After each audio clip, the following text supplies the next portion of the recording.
Olá pessoal, tudo bem? Eu sou a professora Vanessa, professora de Direito do Trabalho, e hoje estaremos aqui juntos para resolver algumas questões referentes a essa disciplina. Como vocês já sabem, esse é um momento muito interessante porque nós poderemos aqui nos preparar, para a prova da OAB, especificamente a primeira fase, por meio de resolução de questões, onde a gente vai poder certamente aí adentrar um pouquinho nos temas abordados, e esclarecer eventuais dúvidas, lembrando sempre que os temas das questões foram escolhidos de acordo mesmo com aquilo que é mais recorrente nas provas de primeira fase da ordem. Vamos lá, pessoal, serão 5 questões, vamos iniciar a primeira e vamos ao seu enunciado. Maria trabalha como soldadora em uma empresa há 7 anos. Sua jornada contratual deveria ser de segunda a sexta-feira, das 9 às 18, com intervalo de 1 hora para a refeição e aos sábados, das 8 às 12. Nos últimos 3 anos, no entanto, o empregador vem exigindo de Maria a realização de 1 hora extra diária, pois realizou um grande negócio de exportação e precisa cumprir rigorosamente os prazos fixados. Fim do contrato de exportação, o empregador determinou que Maria retornasse à sua jornada contratual original. Nesse caso, considerando o entendimento consolidado do TST, assinale a afirmativa correta. Pessoal, é o seguinte, essa questão, como nós podemos analisar, ela se refere ao tema jornada de trabalho, que é muito cobrado nas provas de primeira e segunda fase da ordem, mais especificamente no que se refere às horas extras. Ela diz e trata acerca da supressão de horas extras, indica, portanto, que a empregada da questão trabalhava durante 8 horas diárias, de segunda a sexta, e 4 horas aos sábados, portanto, fazendo os cálculos que nós já conhecemos, dentro da jornada legal definida pela CLT. Mas nos coloca aí um fato superveniente em que o seu empregador, em razão de uma necessidade de serviço, durante 3 anos, permitiu que essa empregada cumprisse sobre a jornada, ou seja, exercesse sua jornada de trabalho além daquele limite contratado, excedendo, portanto, as horas legais, e passando, portanto, as horas extras. E, findo esses 3 anos, essa empregada retornou à sua jornada de trabalho original. A questão é, pessoal, é possível suprimir horas extras?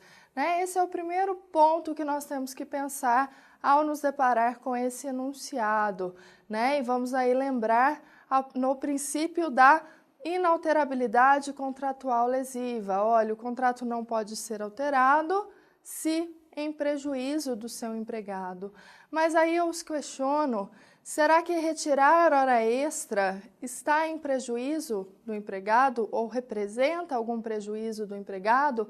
E vejam só, pessoal, o enunciado se refere a entendimento consolidado do TST, coisa que nós, da área trabalhista, devemos estar acostumados, Já que o nosso direito do trabalho se rege, via de regra, por meio de súmulas, OJs, precedentes, Então, quando esse enunciado nos leva ao entendimento consolidado, já devemos automaticamente pensar na ideia de existir ou não algum precedente judicial que ampare esse assunto. Vamos lá, alternativa por alternativa, para que possamos aprofundar nisso. Alternativa A. As horas extras se incorporam ao salário de Maria e dela não podem ser retiradas, sendo vedada alteração maléfica. Vejam, pessoal, o que eu acabei de dizer a vocês. A alternativa nos remete ao princípio da inalterabilidade contratual lesiva, dizendo que as horas extras retiradas ou uma vez retiradas se caracterizaria como alteração maléfica. Mas será? Vamos pensar na lógica trabalhista.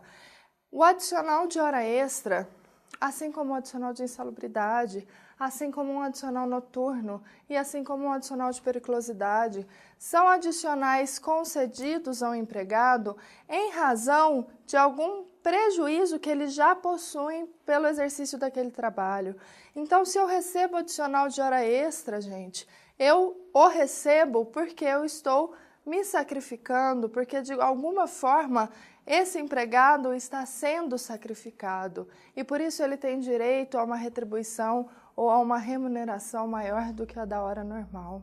Será que retirar esse sacrifício ou retirar essa condição seria uma alteração maléfica? O direito do trabalho ele não pensa especificamente ou exclusivamente em questões remuneratórias, em questões de valores. O seu foco é a integridade do empregado, é a saúde do trabalhador, é o seu lazer, né? São questões que vão muito além da questão remuneratória. Então, retirar a hora extra em nenhum momento será considerado uma alteração maléfica. Portanto, não se aplica o princípio da inalterabilidade contratual lesiva neste caso, ok? Então, vamos lá, alternativa B. O empregador deverá pagar a Maria uma indenização de 1 mês de horas extras por cada ano de horas extras trabalhadas e, assim, suprimir o pagamento da sobrejornada. É isso aí, pessoal. Vamos lembrar a súmula 291 do TST. Ela diz o seguinte, olha, as horas extras podem ser suprimidas, mas depois que elas são recebidas pelo empregado por mais de 12 meses, elas geram o que nós chamamos de estabilidade salarial, né? Sabemos que o adicional de hora extra integra salário. Se ele integra salário, significa que todos os meses o funcionário acaba, de certa forma, contando com aquele valor, né? Então, o empregador pode suprimir, mas ao fazê-lo, ele estará afetando essa estabilidade salarial. E em razão disso, ele é obrigado a indenizar o seu empregado no importe de 1 mês de média de hora extra por ano trabalhado naquelas condições ou fração igual ou superior a 6 meses, né? Então, vejam só, pessoal, não importa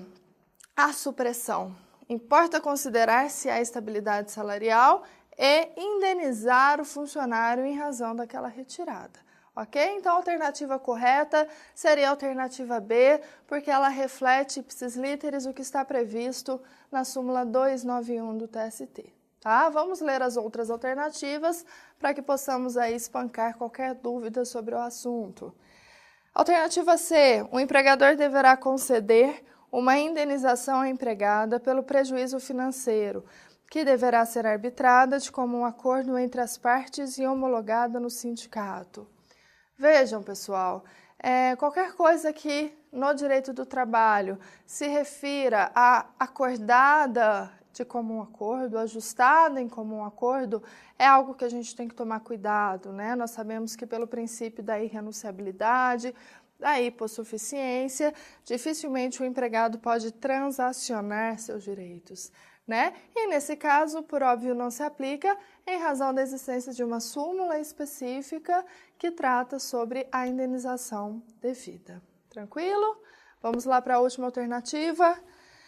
Maria terá de continuar a trabalhar em regime de horas extras, pois não se admite a novação objetiva na relação de emprego.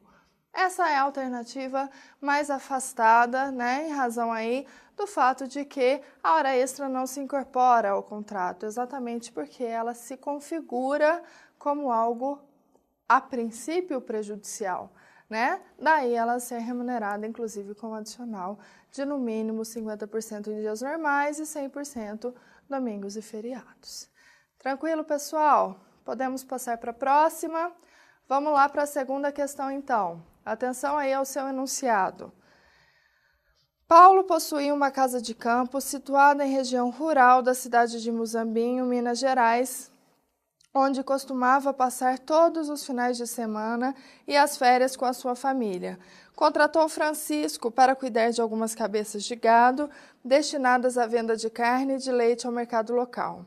Francisco trabalhava com pessoalidade e subordinação de segunda a sábado, das 11 às 21, recebendo um salário mínimo mensal.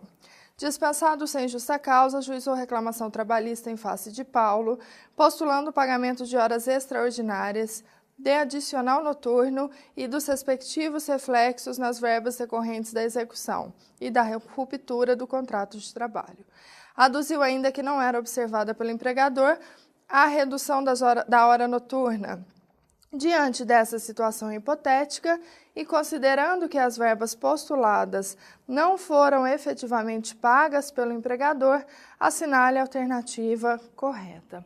Vejam só, gente, essa questão, ela trata sobre trabalho rural e sobre jornada de trabalho, tá? Nós temos também uma certa recorrência desses temas em provas da ordem, especialmente porque existe uma peculiaridade, existe uma diferença no que se refere ao trabalho noturno, à jornada de trabalho do trabalhador rural, né? Lembramos que no trabalho urbano, o horário noturno é das 22 às 5, com adicional noturno de no mínimo 20% e redução da hora fictamente reduzida, a 52 minutos e 30 segundos.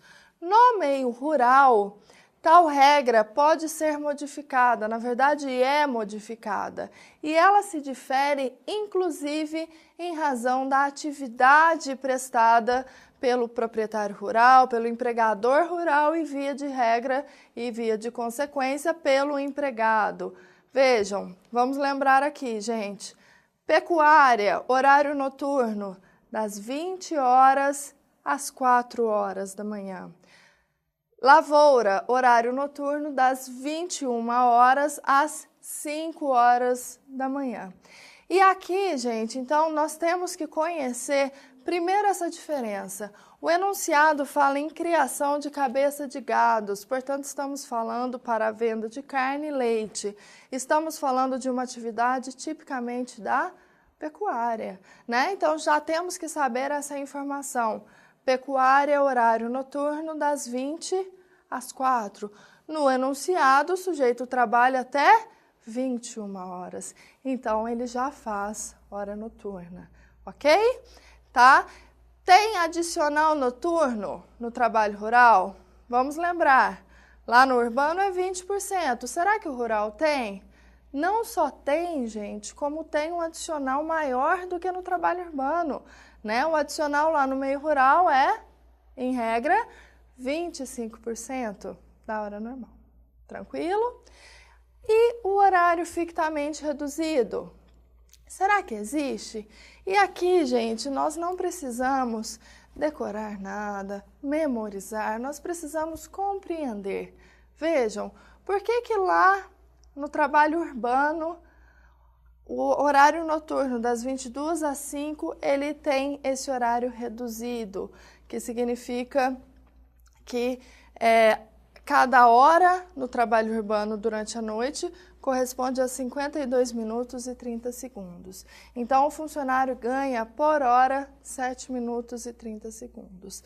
Se fizermos os cálculos, perceberemos, e isso eu deixo por conta de vocês, mas perceberemos que se o empregado trabalhar 7 horas, em razão da redução do seu horário, ele ganha, entre aspas, a 8ª hora.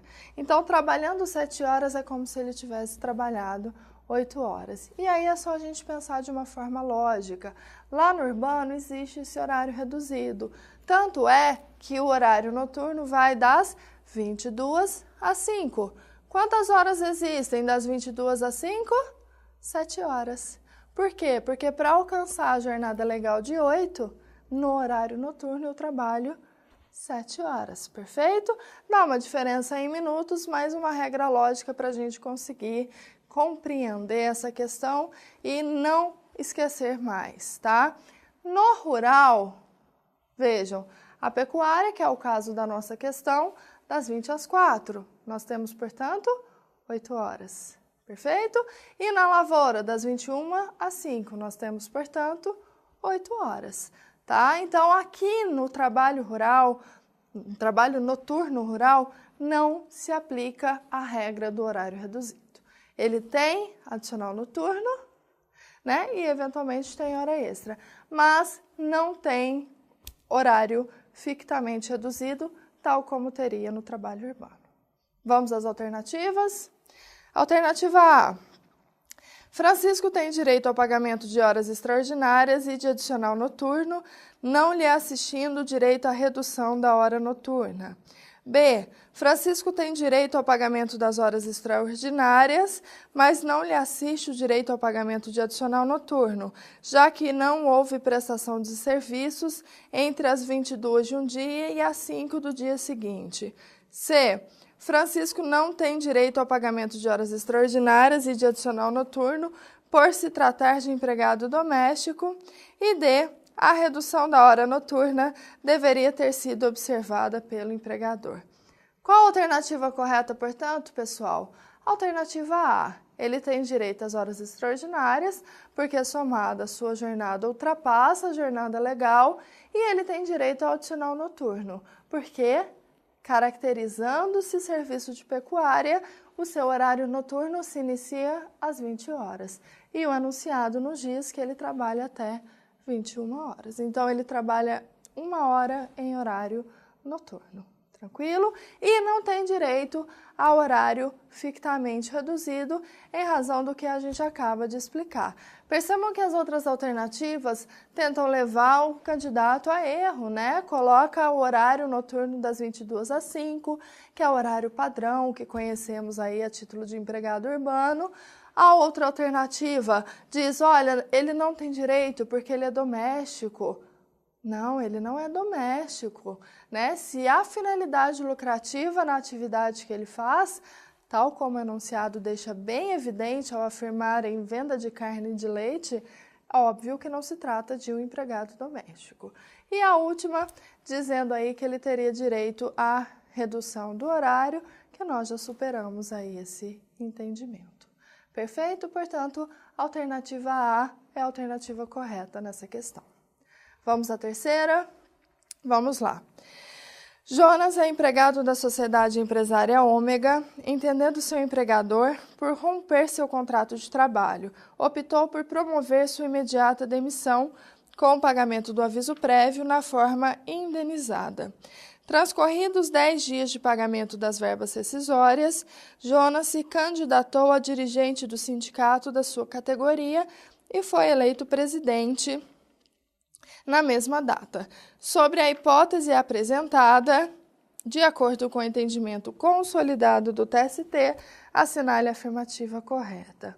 Vejam, pessoal, mais uma vez enunciado pedindo entendimento consolidado do TST, tá? E aqui essa questão, ela diz respeito à estabilidade provisória que o dirigente sindical goza a partir do momento em que ele registra a sua candidatura.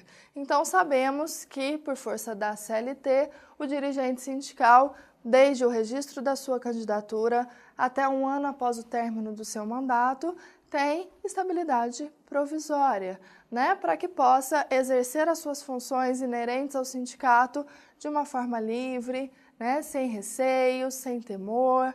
Então, existe essa estabilidade. Mas no nosso caso em questão, o sujeito se candidata quando ele já estava cumprindo o aviso prévio. E vejam, gente, a súmula 348 do TST, de fato, ela diz que se o sujeito se candidata para dirigente sindical, se ele se registrou a sua candidatura, ele já não pode mais ser colocado em aviso prévio. Mas nesse caso, não foi o que ocorreu. O que ocorreu é, ele já estava em aviso prévio e ainda assim se candidatou, registrou sua candidatura e foi eleito dirigente sindical. Nessa situação, Jonas, que é o nosso sujeito do enunciado, terá estabilidade? É uma questão também, gente, de raciocínio lógico. Se o direito conferisse isso a Jonas, ou a qualquer outro sujeito, adquirir uma estabilidade no curso do aviso prévio, uma estabilidade funcional, em razão da função e não da sua condição pessoal, seria muito fácil fraudar, seria muito fácil macular uma dispensa. Então, a súmula 369 do TST veio e jogou uma pá de cal nesse assunto e disse, olha, se o sujeito já está cursando aviso prévio, o seu registro de candidatura para dirigente sindical, ainda que ele fosse eleito, não lhe gera estabilidade provisória. Para evitar esse tipo de artifício, diferentemente, turminha, das estabilidades pessoais, que são aquelas estabilidades que decorrem da condição do sujeito. Então, por exemplo, uma gestante que engravida no curso do aviso prévio, ou um empregado que sofre um acidente de trabalho no curso do aviso prévio.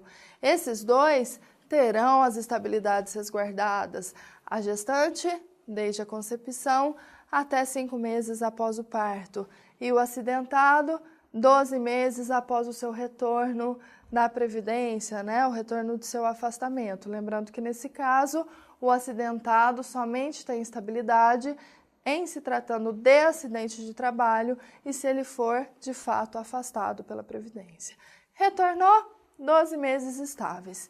Esses sujeitos possuem a estabilidade ainda que no curso do aviso prévio, porque, a princípio, o que lhe gera a estabilidade não é uma questão de vontade, não é um ato volitivo, um ato pensado, é uma condição pessoal de ser gestante ou ser acidentado. O dirigente sindical, um membro da CIPA, por exemplo, eles apenas teriam estabilidade em razão da função que ocupam. Eles não podem ocupar uma função que lhes conceda estabilidade quando já estão no curso do aviso prévio. Ou se ocupam, ou se passarem a ocupar nesse momento, não gozarão de estabilidade provisória. Moleza, né, gente? Então vamos lá, as alternativas. A. Jonas poderá ser desligado ao término do aviso prévio, pois não possui garantia no emprego. Jonas tem garantia no emprego por determinação legal, porque pelo fato superveniente o aviso prévio perde seu efeito. Jonas passou a ser portador da garantia de emprego, não podendo ter o contrato rompido. E D. Jonas somente poderá ser dispensado se houver concordância do sindicato de classe do obreiro. Vejam, gente, então, de acordo com a súmula 369, entendimento consolidado do TST pleiteado lá no enunciado, Jonas pode ser desligado. Não há garantia de emprego. Tranquilo? Podemos ir para a quarta questão? Então, vamos lá. Maria trabalha para a Sociedade Empresária Alfa S.A. como chefe de departamento. Então, é informada pelo empregador que será transferida de forma definitiva para uma nova unidade de empresa, localizada em outro estado da federação. Para tanto, Maria, obrigatoriamente, terá de alterar o seu domicílio. Diante da situação retratada e do entendimento consolidado do TST, assinale a afirmativa correta. Pessoal, essa aqui não precisamos nem passar por todas as alternativas. Vamos lá diretamente no conteúdo. Funcionário pode ser transferido? Depende.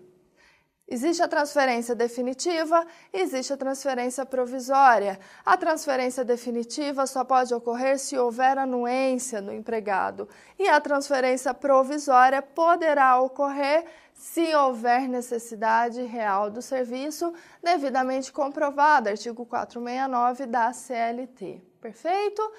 Maria, chefe de departamento. Essa informação por hora, ela acaba sendo quase que indiferente, porque a questão não vai aqui explorar a concordância ou não dessa funcionária. Tranquilo? Por que eu digo isso? Porque o cargo de confiança não pode discordar de sua transferência. O cargo de confiança deve necessariamente atender à transferência, mesmo que definitiva. É uma exceção à regra da concordância. Mas a questão não explora exatamente essa questão. O que a gente tem que saber para resolver esse enunciado é a diferença entre transferência definitiva e a transferência provisória no que se refere aos seus efeitos remuneratórios. Vejam, o parágrafo 3º do artigo 469 da CLT determina que somente fará jus ao adicional de transferência aquele funcionário que for transferido de forma provisória, por 2 motivos. Primeiro, porque, gente, a gente consegue gravar essa informação e compreendê-la assim. Primeiro, porque a transferência provisória não exige, em regra, concordância. Então, ele está sendo levado a ficar provisoriamente em outro domicílio, ele precisa ser compensado por isso. E segundo, por quê? Porque se coubesse adicional de transferência na transferência definitiva, estaremos falando de um adicional que incorporaria, correto? Não seria um adicional, seria um aumento salarial. Porque a transferência é definitiva. O que é a transferência definitiva? Aquela que implica alteração de domicílio. Se implica alteração de domicílio, não há expectativa de retorno. Se não há expectativa de retorno e eu estou pagando um adicional, esse adicional é ad eterno. Esse adicional, na verdade, se incorporaria ao salário e teria o efeito de um aumento salarial. Tá? Por esse raciocínio, a gente consegue compreender que o adicional é devido tão somente na transferência provisória. Com base nesse entendimento, pessoal, alternativa correta, vamos lá. Alternativa B. A empregada não fará jus ao adicional de transferência porque a transferência é definitiva, o que afasta o direito. Perfeito? O restante das alternativas alcançam esses assuntos que nós já entendemos e superamos aí na explicação inicial. Podemos partir para a última questão, pessoal? Vamos lá, então. Quinta questão. Determinado empregado, durante 4 anos consecutivos, percebeu o pagamento de adicional de insalubridade, já que desenvolvia seu mister exposto a agentes nocivos à saúde. A empregadora, após sofrer fiscalização do Ministério do Trabalho, houve por bem fornecer a todos os seus empregados equipamentos de proteção individual, EPI, aprovado pelo órgão competente do Poder Executivo, eliminando definitivamente os riscos à rigidez física dos trabalhadores. Diante do relatado, assinale a opção incorreta. Olha, pessoal, primeira dica. Questões de OAB, prestem atenção quando pede afirmativa correta ou incorreta. Na hora da prova, na hora do nervosismo, a gente pode passar batido por isso aqui e ler a primeira alternativa como correta e já assinar. Tá? Então, sempre que o enunciado pedir alternativa incorreta, circulem, façam um X, uma estrela ao lado, para que vocês não se esqueçam. Tá? Porque às vezes na hora de rever a prova, você pode inclusive mudar a alternativa que você já havia marcado por cometer esse lapso aí. Beleza? Esse enunciado fala do adicional de insalubridade, que aliás eu falei há pouco para vocês, que é pago sempre que existe algum agente insalubre naquela atividade praticada pelo empregado, seja ele físico, químico ou biológico. Existem níveis de insalubridade, mínimo, médio e máximo, que correspondem aos adicionais de 10%, 20% e 40% sobre o salário mínimo, correto? A pergunta é, o adicional de insalubridade pode ser eliminado? Assim como falamos há pouco do adicional de hora extra, né? Vejam, gente, o adicional de insalubridade, ele só é devido por quê?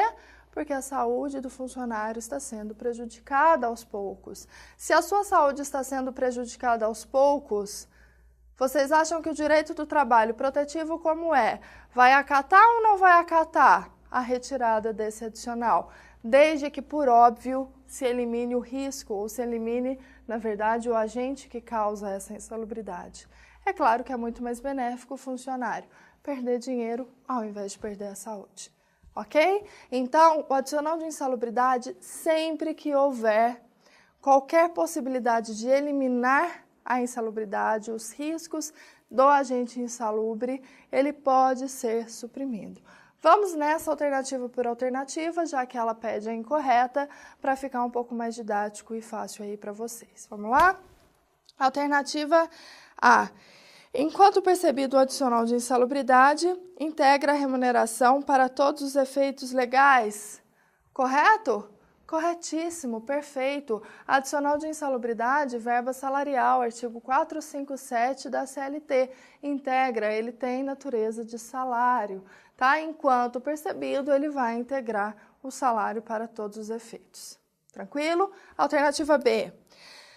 Tendo o empregado recebido adicional de insalubridade com habitualidade, a rubrica não pode ser suprimida, ainda que o empregador promova a eliminação dos riscos à integridade física do empregado. Lembrem, gente, estamos buscando alternativa incorreta. correta. E essa é a alternativa incorreta. Mesmo eliminando os riscos, o empregador não pode suprimir a rubrica do adicional de insalubridade?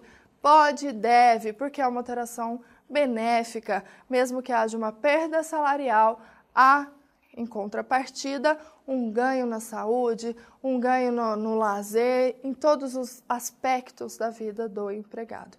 Tá? Isso é o que nos diz a súmula 80 do TST.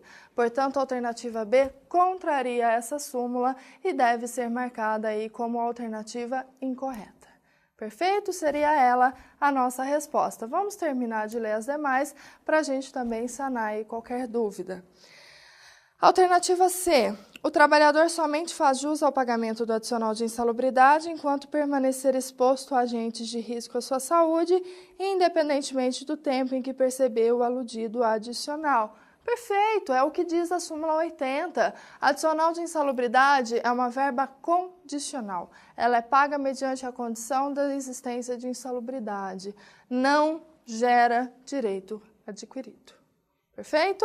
E a alternativa D, a eliminação ou neutralização da insalubridade ocorrerá com a adoção de medidas que conservem o ambiente de trabalho dentro dos limites de tolerância ou com a utilização de equipamentos de proteção individual ao trabalhador que diminuam a intensidade do agente agressivo a limites de tolerância. Então é isso mesmo, né? A insalubridade a gente sempre tenta eliminar com medidas de segurança ou com a adoção de EPIs. Essa alternativa ela é bem tranquila, né? Ela aqui certamente não deixaria dúvidas.